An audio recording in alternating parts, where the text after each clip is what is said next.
আসসালামু আলাইকুম রহমতুল্লাহ। প্রিয় দর্শক শ্রোতা, আপনারা দেখতে পাচ্ছেন আমার হাতে একটি নারিকেল, শুকনা ঠনঠনে পাকা নারিকেল গাছে এইভাবে চারাসহ গাছ থেকে পাড়া হয়েছে আজকে দুর্গাপুর তানবীর মুসলিমিন ইবতেদায়ী মাদ্রাসার পাশে থেকে, আমাদের মাদ্রাসার কাছে থেকে হাফেজ কাজী বজলুর রহমান হুজুরের বাসার নারিকেল গাছের।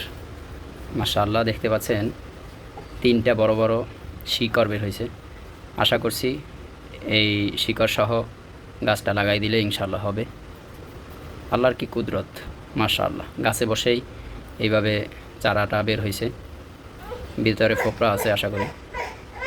আমি মাশাআল্লাহ দেখতে পাচ্ছেন সেই নারিকেল চারাওয়ালা যে নারিকেলটা ভাঙলাম আমরা, মাশাআল্লাহ অর্ধেকের বেশি ফোকরা দেখতে পাচ্ছেন। মাশাআল্লাহ, আল্লাহর কি সৃষ্টি, আল্লাহর কি কুদরত। এর জন্য আল্লাহ তাআলা বলেন, ফাবি আইয়ি আলা রাব্বিকুমা তুকাযযিবান, তোমরা আমার কোন সৃষ্টিকে অস্বীকার করবে। দুনিয়াতে এমন কোনো সৃষ্টি নাই আল্লাহ তাআলার যে অস্বীকার করার মতো। মাশাআল্লাহ, দেখতে পাচ্ছেন এই সেই নারিকেলের ফোকরা। আলহামদুলিল্লাহ।